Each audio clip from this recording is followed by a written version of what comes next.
ছোট্ট ছোট্ট সন্তানটারে নিজে টাকা দিয়া সৌদি আরবে যেই মায়েরা সন্তানটারে পাঠাইয়া দেয়, ওই মাই তো জানে সন্তানের কি পরিমাণ মায়া, ওই মাই তো ভালো করেই জানে সন্তানের প্রতি কি পরিমাণ মায়া।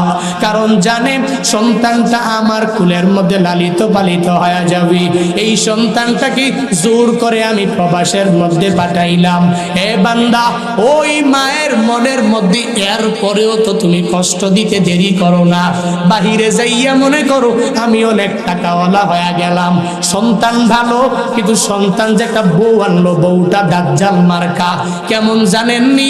সন্তানটারে লালন পালন কইরা মা বড় করলেন, মা অনেক মায়া কইরা কইরা সন্তানটাকে বড় কইরা বিদেশে পাঠায়া দিলেন। ওই সন্তানটারে বিয়া কইরা 1 বছর পরে সন্তান বিদেশে চলে গেল।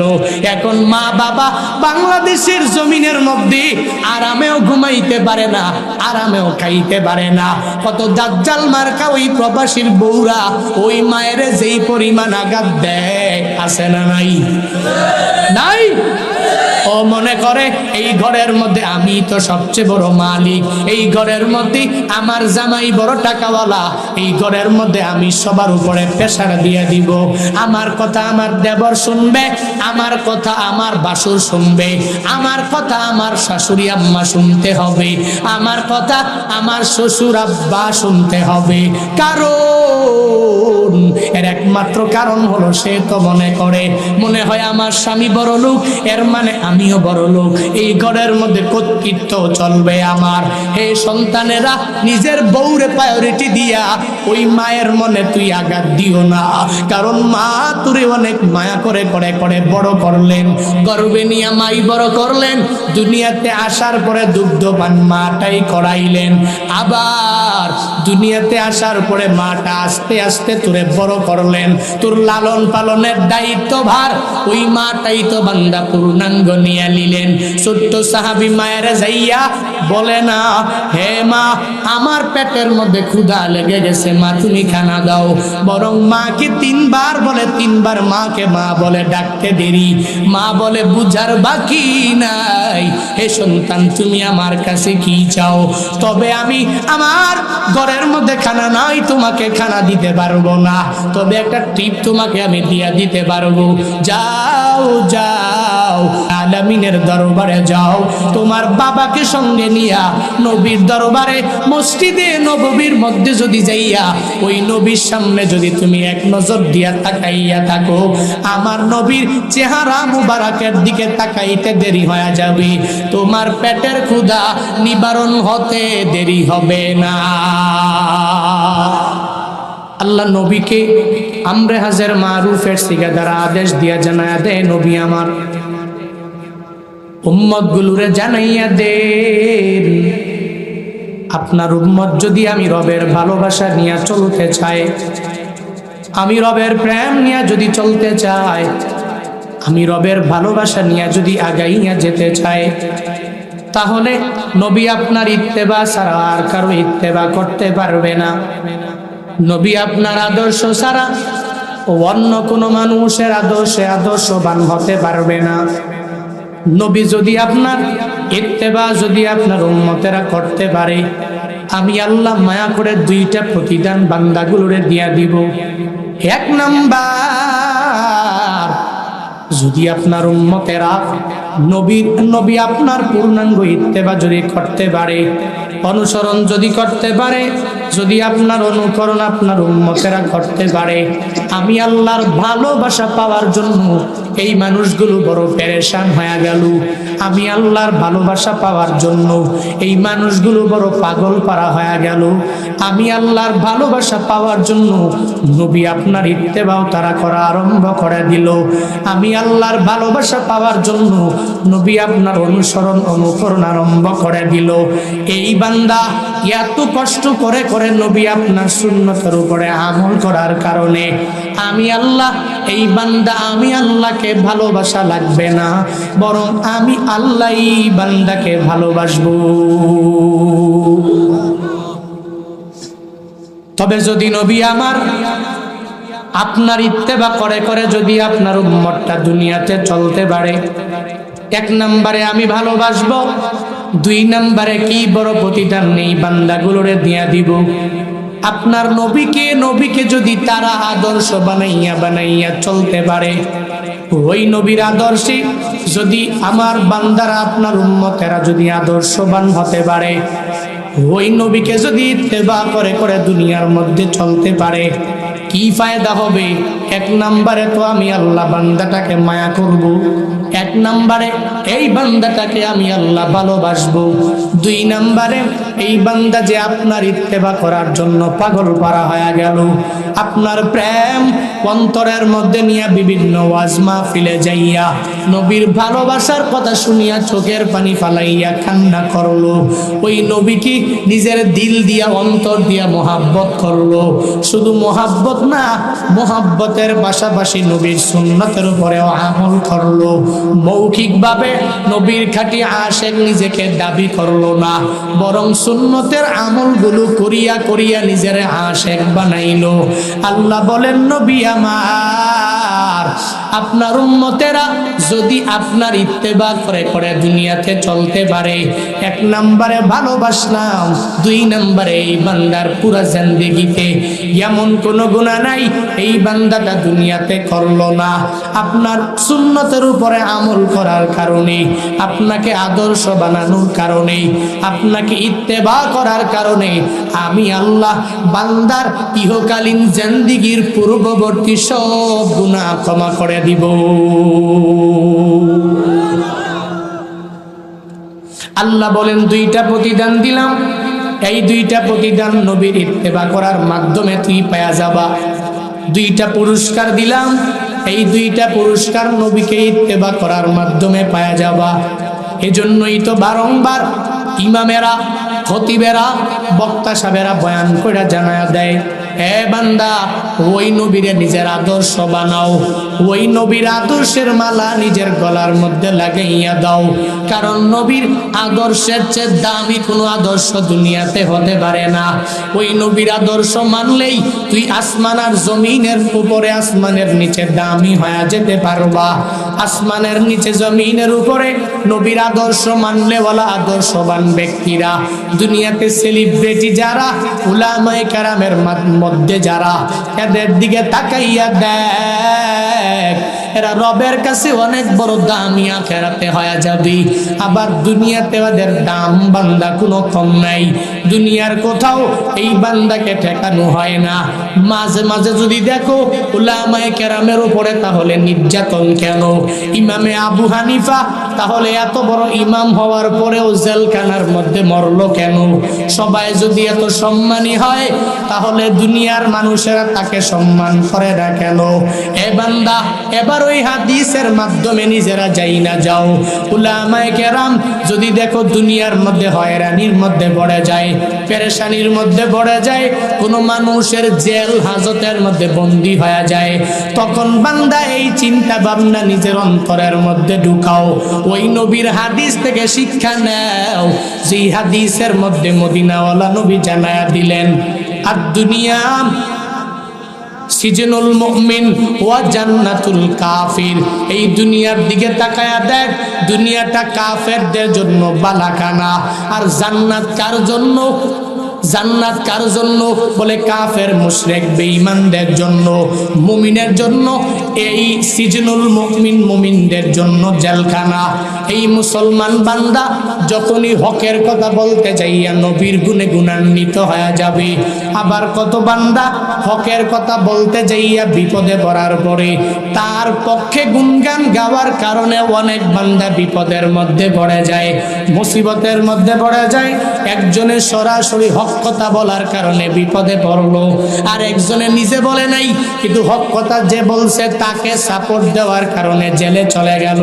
তাকে সাপোর্ট দেওয়ার কারণে, তার সুনাম একটু মাইকের মধ্যে করার কারণে, তার সুনাম একটু মিডিয়ার মধ্যে করার কারণে, হুজুর এতদিন পর্যন্ত ভালো মাটির নিচের বয়ান করছে, আসমানের উপরের বয়ান করছে, এখন তো ভালো লাগে না, এখন স্বার্থের মধ্যে আঘাত লেগে গেল। বলে নরম নরম কথা বললে এই হুজুরের মতো ভালো আর কেউ নাই। যখন সত্য কথাগুলো হুজুর যখন মাইকের মধ্যে যখনই বলতে যায়, মিথ্যাবাদীর বিরুদ্ধে বয়ান, সুদখোরের বিরুদ্ধে বয়ান, দুর্নীতিবাজের বিরুদ্ধে যখন বয়ান করে, ঘুষখোরের বিরুদ্ধে যখন বয়ান করে, এতদিন পর্যন্ত হুজুরের টপিকটা ভালো, এতদিন পর্যন্ত হুজুরের বিষয়টা ভালো। যেই দিন থেকে এলাকার ইমাম সাহেব সুদের বয়ান আরম্ভ করে দিল, ঘুষের বয়ান আরম্ভ করলো, ঘুষখোরের পরিণাম কি হবে, সুদ লেনদেন করনেওয়ালার পরিণাম কি হবে, দুর্নীতি করনেওয়ালার পরিণাম কোথায় হবে? এরা দুনিয়া আখিরাতে উভয় জগতেই ধ্বংস হয়ে যাবে। যখন এই বয়ান হুজুর আরম্ভ করে দিল, এখন আর হুজুর ভালো না, এরা দইরা নিয়া ডান্ডা বেরি পরাইয়া জেলখানায় ঢুকায়া দাও, ঠিক কিনা? এতদিন পর্যন্ত যেই হুজুরটা তো ভালো, এই হুজুর ছাড়া আমার চলে না, এই হুজুর ছাড়া আমি মিলাদ পড়াই না, এই হুজুর ছাড়া আমি ঘরে দোয়াও পড়াই না, এই হুজুর এত ভালো, এখন স্বার্থে আঘাত লাগার কারণে হুজুরের বাদ দিয়া দাও, ইমাম আরেকটা মসজিদের মধ্যে নিযুক্ত করে দাও, খতিবার একটা নতুন করে মসজিদের মধ্যে নিযুক্ত করে দাও। কারণ আল্লাহরই বান্দার স্বার্থে আঘাত লেগে গেল। এখন তো আর কোনো কিছু ভাল লাগে না, ইমামের কথাও না, খতিবের কথাও না, কিন্তু এই বান্দা যদি হক কথা বলতে যায় বিপদের মধ্যে পড়ে যায়, মুসিবতের মধ্যে পড়ে যায়, এই বান্দার বলাই লাগবে। কারণ মদিনাওয়ালা নবী জানিয়েছে, হে আমার উম্মতেরা, হকের কথা তোমরা বলে যাও, যদিও এটা একটু তিক্ত হয়ে যায়, হক কথা বলো, যদিও কারো কারো বিরুদ্ধে লেগে যায়, তবুও বলো, যদিও এটা তিতা, তুমি বলে বলে বলে বলে তার সামনে মিঠা বানাইয়া দাও। হক কথা যদি বলতে পারো তাহলে মদিনাওয়ালা নবীর গুণে গুণান্বিত হওয়া যাবে। যদি বলতে না পারো, নবীর গুণে গুণান্বিত হওয়া যাবে না। 40 বছর পর্যন্ত রহমাতুল্লিল আলামিনের লকব হলো আল আমিন। ইতিহাসে পড়েছো, ওই জায়গায় নবীরে জানাইয়া দিল। এই লকব দিল কে? এই উপাধি নবীকে দিল কে? এই ট্যাগ নবীর নামের পাশে লাগাইয়া দিল কে? কোন মুসলমান দেয় নাই, দিয়েছে কে? কাফেরেরা, মুশরিকেরা, বেঈমানেরা। আমার নবীর নামের পাশেই ট্যাগ লাগাইয়া দিল আল আমিন, আমার নবীর লকব লাগাইয়া দিল আল আমিন। কেন? ওই নবীর মতো আমানতদার আর কেউ নাই, ওই নবীর মতো সত্যবাদী কেউ নাই, ওই নবীর মতো আমানতদার আসমানের নিচে জমিনের উপরে ওই জামানায় কেউ নাই। এজন্যই নবীকে ট্যাগ লাগাইয়া দিল আল আমিন। 40 বছর পর্যন্ত নবী ভালো। যখন 40 বছর গড়ে নবীর উপরে আয়াত নাজিল হয়ে গেল, নবী আমার আনজির আশিরাতাকাল আকরাবিন, নিকটবর্তী বান্দা যারা, এদেরকে আপনি কালিমার দাওয়াত দিয়া দেন। কাফের, মুশরিক, বেঈমান যারা, এদেরকে আপনি লা ইলাহা ইল্লাল্লাহর দাওয়াত দিয়া দেন। 360টা মূর্তি নিয়া তারা যে ওই বাইতুল্লাহর মধ্যে উলঙ্গ হইয়া তাওয়াফ করে, এগুলো ভালো না নবী, এদেরকে যাইয়া যাইয়া জানাইয়া দেন। লাত তোমাকে কিছু দিতে পারবে না, মানাত তোমাকে কিছু দিতে পারবে না, উজ্জাও তোমারে কিছু দিতে পারবে না, দিতে পারবে একজন, চিল্লায়া বলো তার নাম।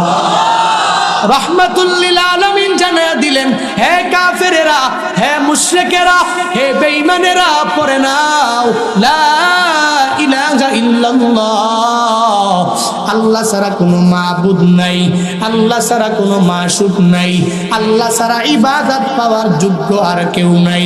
যেদিন থেকে বলল, এখন তো নবী আমার ভালো না, কারণ হকের কথা নবী যখন সবার কাছে পৌঁছায়া দেয়, তখন তো এদের স্বার্থের মধ্যে আঘাত লেগে গেল।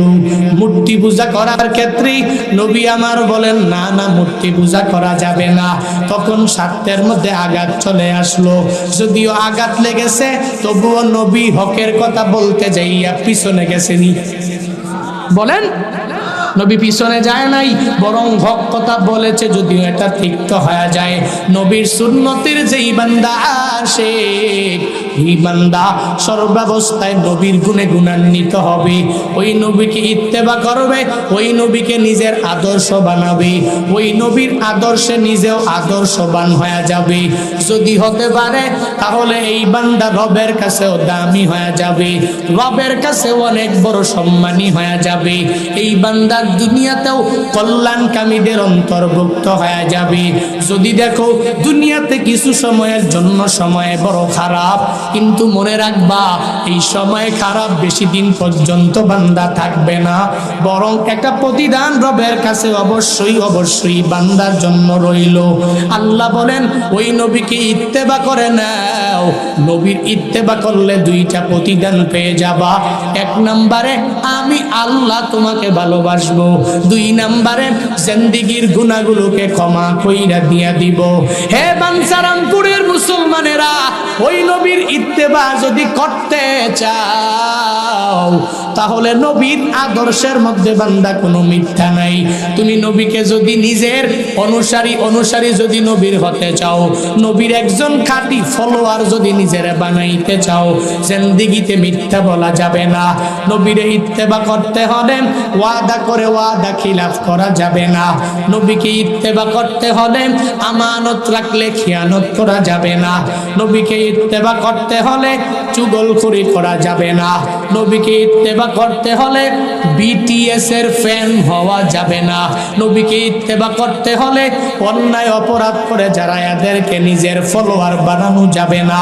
নবীকে ইত্তেবা করতে হলে নবীর বাইরে দুনিয়ার কেউ আমার আদর্শ হবে না। দাড়িটা কেমন ভাবে রাখবো ওইটা নবীর আদর্শ অনুযায়ী রাখা লাগবে। মুস্তা কিভাবে আমি রাখবো ওইটা মদিনাওয়ালা নবীর আদর্শ অনুযায়ী হয়ে যাবে। চুল আমি কেমন করে কাটবো ওইটা মদিনাওয়ালা নবীর আদর্শ অনুযায়ী হয়ে যাবে। পোশাক আমি কেমনে পরবো ওইটা মদিনাওয়ালা নবীর আদর্শ হয়ে যাবে। শুধু বললাম হুজুর দোয়া করবেন, আমি নবীর খাঁটি আশিক হয়ে গেলাম, এভাবে হওয়া যায় না, বরং প্রমাণ দেওয়ার মাধ্যমেই হওয়া লাগবে। রহমাতুল লিল আলামিনের সাহাবীরা যেই পরিমাণ নবীর খাঁটি আশিক হয়ে গেলেন রে বান্দা, এরা প্রমাণ দেওয়ার কথা বললেন, নিজেই নগদ প্রমাণ দেওয়ার জন্য পাগল পারা হয়ে গেলেন। নবীর এক সাহাবী বয়স রাবিরা বলেন, কেউ বলেন 11, আবার কেউ বলেন বয়স হবে 13। ছোট্ট বাচ্চা, সন্তানটাও সাহাবী, বাবাটাও সাহাবী, দুইজনই সাহাবী। কারণ রহমাতুল লিল আলামিনের হাতে কালিমা পড়নেওয়ালা মুসলমান।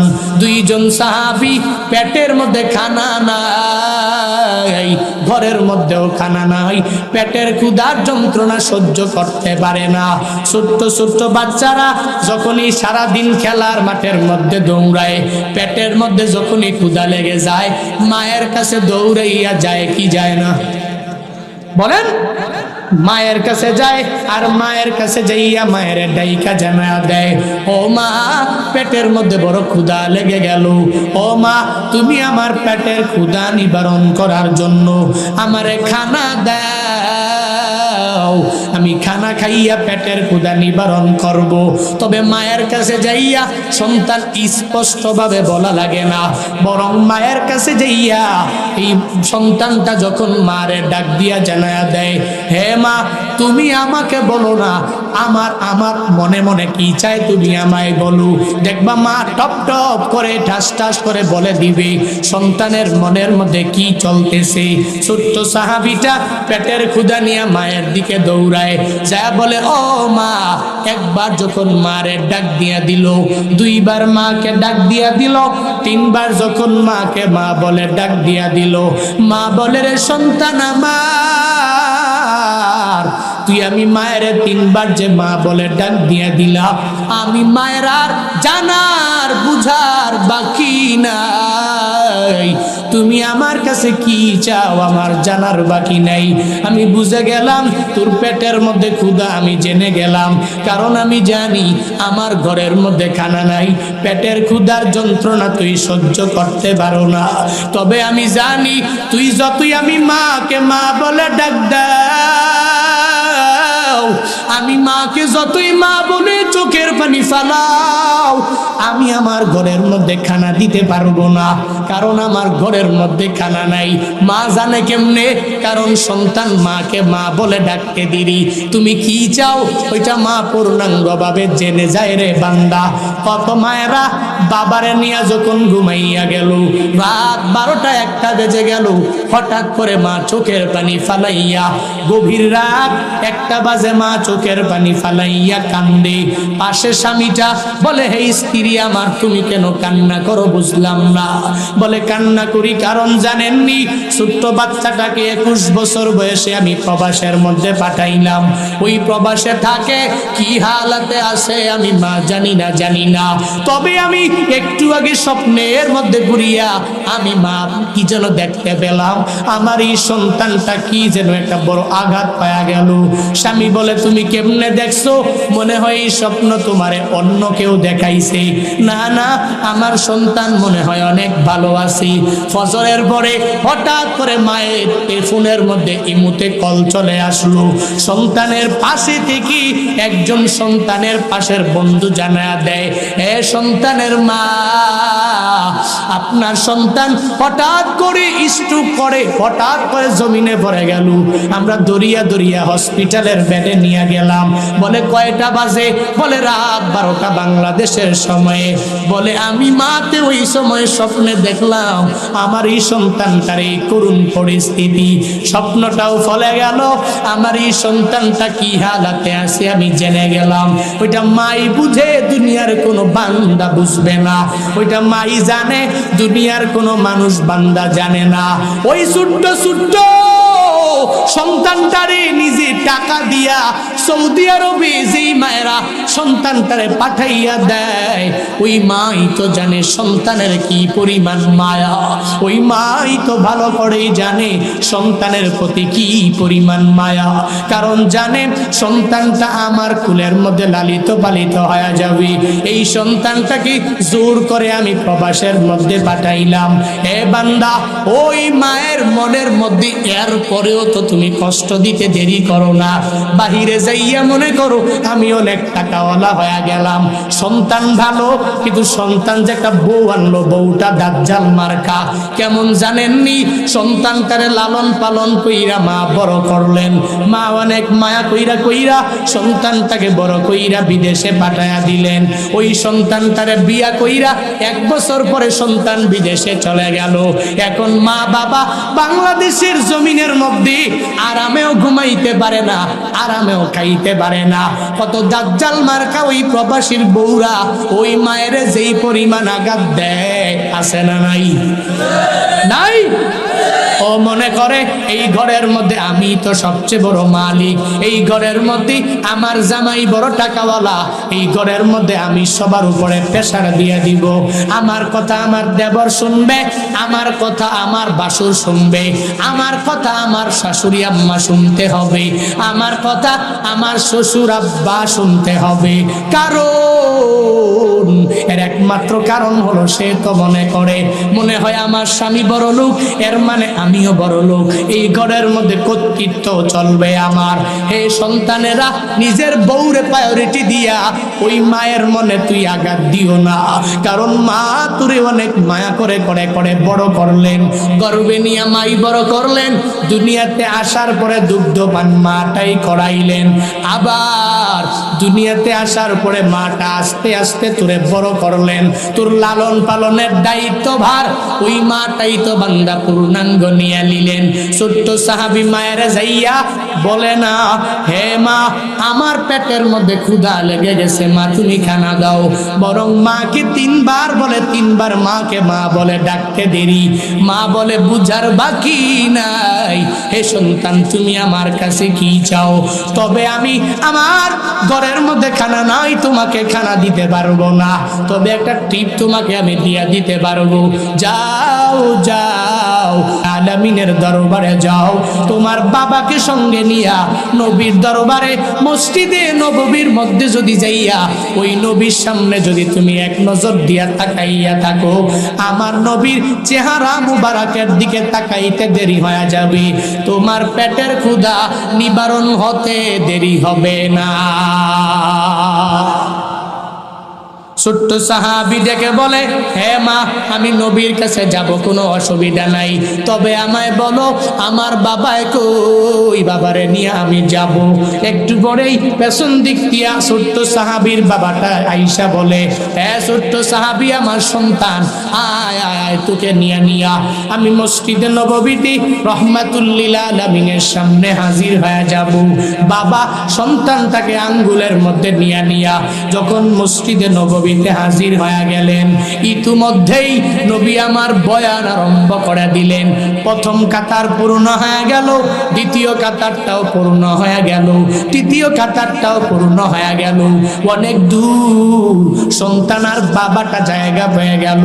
ওই জায়গায় বসে বাবাটা রহমাতুল লিল আলামিনের দিকে তাকাইয়া যখন নিজে নিজে পরিপূর্ণ তাকাইয়া পেটের ক্ষুধা নিবারণ করে। ছোট্ট বাচ্চা সাহাবীদের ঘাড় অনেক উঁচু উঁচু, এজন্য রহমাতুল লিল আলামিনের চেহারা মুবারক দেখতে পায় না।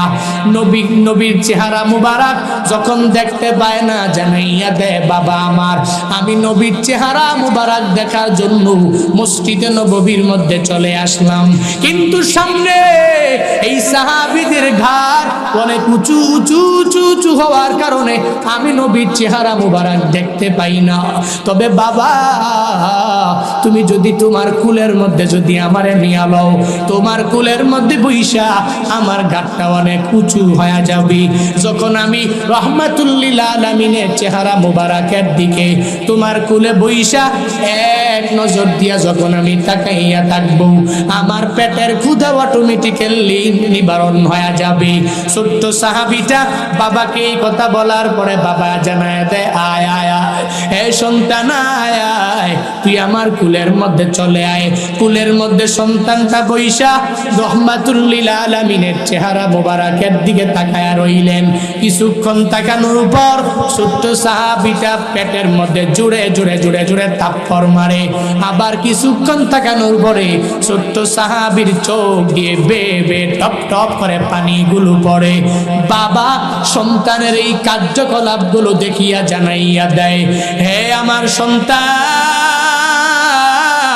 রহমাতুল লিল আলামিনের চেহারা মুবারকের দিকে তুমি তাকাইলা, আমার কুলের মধ্যে বসিয়া বসিয়া তুমি এক নম্বরে পেটের মধ্যে জুড়ে জুড়ে জুড়ে জুড়ে কেন থাপ্পড় মারলা?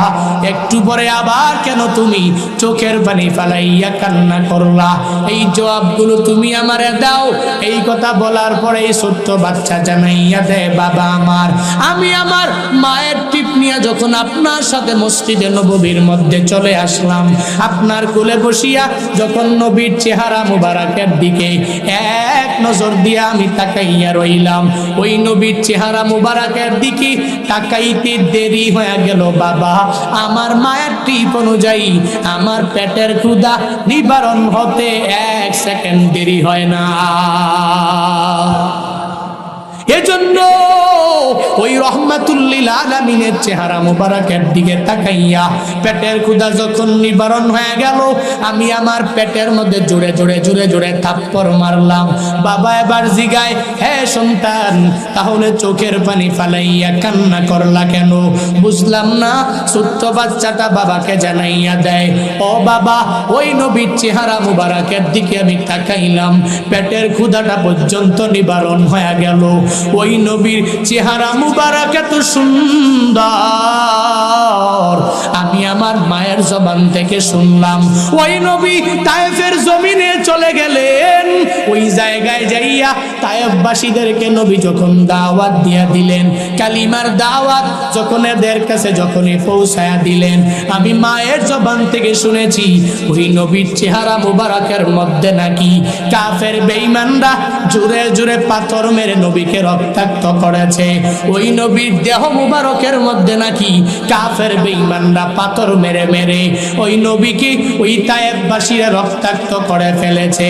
আমি আমার নবীর চেহারা চেহারা মুবারকের দিকে তাকাইলাম, তখনই আমার চিন্তা চলে আসলো, ওই কাফেরেরা কি, ওই বেঈমানেরা কি আমার নবীর চেহারা মুবারকের দিকে তাকাইয়া একটুও মায়া লাগে নাই। ওই চিন্তা করে করে আমি ছোট্ট সাহাবী হওয়ার পরেও চোখের পানি ফালাইয়া কান্দি। বাবা জিজ্ঞেস করে, হে সন্তান, তুই যে কান্না করো, তুই একটু আমায় বলো, ওই নবীর চেহারা মুবারক দেখার পরে তোর পেটের ক্ষুধাও নিবারণ হয়ে গেল, তুই আমায় বলো ওই নবীরে কি পরিমাণ তুই ভালোবাসো। ছোট্ট সাহাবী জানায়া দেয়, বাবা আমি নবীকে কি পরিমাণ ভালোবাসি জানেননি? আমি আমার জীবনের চাইতেও আমার নবীকে বেশি ভালোবাসি। শুধু তাই না বাবা, আমার গর্ভধারিণী মা, ওই মা আমাকে দুনিয়াতে আসার সময় এত কষ্ট মা আমার জন্য করলো, দুনিয়াতে আসার পরেও কষ্ট করলো। ওই জন্মদাত্রী, ওই গর্ভধারিণী মা, আমার মা আমার কাছে এত আপন, এরপরেও আমি আমার মায়ের চাইতেও আমার নবীরে বেশি ভালোবাসি। শুধু তাই না, ও বাবা আপনি আমার সামনে দণ্ডায়মান, আপনি আমার সামনে বসা, বাবা আমি আপনার জীবনের চাইতেও আমার নবীরে বেশি পরিমাণ ভালোবাসি। ছোট্ট সাহাবী আর দুইজনে মিলা নবীর প্রেমের সাগরে হাবুডুবু গায়, নবীকে ভালোবাসি। ছোট্ট সাহাবীটা বাবারে জানাইয়া দেয়। এই ঘটনাগুলো আমার মাওলা জানে কি জানে না? আল্লাহ বলেন রে জিবরাইল, যাও যাও ওই নবীর কাছে গিয়া তুমি জানাইয়া দাও, নবী আমার বয়ান করতেছে। 3 কাতার 4 কাতার করে ওই নবীর ছোট্ট সাহাবী আর তার বাবা দুইজনে মিলিয়া নবীর প্রেমের সাগরের মধ্যে ডুব খাচ্ছে। নবীর ভালোবাসা নিয়া ছোট্ট সাহাবীটা কি বলতে চায় নবীরে গিয়া জানায়া দাও। জিবরাইল আসলেন, রহমাতুল লিল আলামিনকে জানালেন। নবী আমার ডেকে বলে, হে সাহাবী ছোট্ট তুই আমার কাছে আয়। ছোট্ট সাহাবীটাকে কাছের মধ্যে নিয়া নবী আমার বলেন, তুই কি আমারে ভালোবাসো নাকি? বলে হা হা নবী আমি আপনাকে অনেক পরিমাণ ভালোবাসি। বলে কি পরিমাণ? বলে হ্যাঁ নবী আমার, আমি আমার জীবনের চাইতেও আপনাকে বেশি ভালোবাসি, আমি আমার মায়ের চাইতেও আমি আপনাকে বেশি ভালোবাসি, আমার বাবার চাইতেও আপনাকে বেশি ভালোবাসি। বলে ভালোবাসো নাকি? বলে হ্যাঁ। তাহলে বললেই হবে না, প্রমাণ দেওয়া লাগবে। রহমাতুল লিল আলামিন ওই ছোট্ট সাহাবীর কোমরের মধ্যে খঞ্জরটা ঝুলায়া রাখছে, খাপের মধ্যে খঞ্জর। নবী আমার বলে, তোমার কোমরের মধ্যে কি? বলে এই কোমরের মধ্যে আমি খঞ্জরটা নবী ঝুলাইয়া রাখলাম। কে দিয়েছে? বলে মা আমার কোমরের মধ্যে ঝুলাইয়া দিয়েছে। বলে কি জন্য দিয়েছে? বলে যদি কোনো শত্রুপক্ষ আমার উপরে আক্রমণ করতে চায়, তাহলে আমি এখান থেকে খাপ মুক্ত খঞ্জরটা নিয়া আমি আত্মরক্ষার জন্য ব্যবহার করব, মা শিখায়া দিয়েছে। নবী আমার তরবারির খঞ্জরের খাপ থেকে খঞ্জরটা বের করে ছোট্ট সাহাবীর হাতে দিয়া বলে, হ্যাঁ ছোট্ট সাহাবী যাও যাও, তুমি কি তোমার বাবার চাইতেও আমাকে প্রায়োরিটি দিয়েছো? তুমি কি তোমার বাবার চাইতেও আমাকে বেশি পরিমাণ ভালোবাসো? বলে হা হা। বলে তাহলে খঞ্জরটা নিয়ে তোমার বাবার দরবারে চলে যাও। এই সাহাবীগুলোর মধ্যে তোমার বাবার দেহ থেকে যদি তুমি গর্দানটাকে আলাদা করিয়া ওই গর্দান যদি আমি নবীর সামনে এনে হাজির করতে পারো, তাহলে প্রমাণ হয়ে যাবে তুমি মৌখিকভাবে আমি নবীকে ভালোবাসো না, বরং তোমার বাবার চাইতেও আমাকে বেশি ভালোবাসো। ছোট্ট সাহাবীকে বলতে দেরি, ছোট্ট সাহাবী খঞ্জরটা নিয়ে আগাইয়া যায়। ছোট্ট সাহাবী দৌড়ায়, সাহাবায়ে কেরাম চোখের পানি ফালাইয়া কান্দে। আজকে একটা সন্তানের হাতের মাধ্যমে সন্তানের খঞ্জর দিয়া বাবার গর্দানটা আলাদা হয়ে যাবে। ওদিকে বাবাটাও চোখের পানি ফালায় আর মাওলার দরবারে বলে, হে দয়ার মালিক, আমার এই সন্তানটাকে তুমি এত বড় নবী প্রেমিক সন্তান বানাইয়া দিলা। আমার এই সন্তান আমাকে দুনিয়া থেকে বিদায় করে দেওয়ার জন্য খঞ্জরটা নিয়ে আমার দিকে আগাইয়া আসছে। আমার দেহ থেকে গরদানটা আলাদা করার জন্য বড় পাগল পারা হয়ে গেল। তবে আল্লাহ আমার কোনো আফসোস নাই, আমার বুঝ হয়ে গেল আমার এই সন্তান নবীর জন্য বড় পাগল। ও আল্লাহ বুঝা গেল ইসলামের জন্য সন্তানটা বড় পাগল। বাবা খুশি হয়ে হয়ে চোখের পানি ফালাইয়া মাওলার দরবারে যখন কান্না করে, ছোট্ট সাহাবীটা খঞ্জর নিয়া সন্তান যখন বাবার লাশ আনার জন্য গরদান আনার জন্য দৌড়ে যায়, রহমাতুল লিল আলামিন জানায়া দেয়, হে সন্তান আর যাওয়া লাগবে না, লাগবে না, লাগবে না। মূলত আমি প্রমাণ নেওয়ার জন্য তোমার হাতের মধ্যে খঞ্জর দিয়েছিলাম। আমি মূলত তোমার বাবাকে দুনিয়া থেকে আলাদা করার জন্য খঞ্জর দেই নাই। তুই আয় আয় আমার দরবারে, তুই চলে আয়, আর বাবাকে দুনিয়া থেকে বিদায় করে দেওয়া লাগবে না। আজকে এই সব সাহাবায়ে কেরামের মধ্যে প্রমাণ হয়ে গেল তুই যে আমি নবীরে ভালোবাসো, কি পরিমাণ নিজের জীবনের চাইতেও বেশি, বাবার চাইতেও বেশি, মায়ের চাইতেও বেশি। আর প্রমাণ লাগবে না, প্রমাণ হয়ে গেল তুই তোর বাবার চাইতেও আমি নবীকে বেশি ভালোবাসো।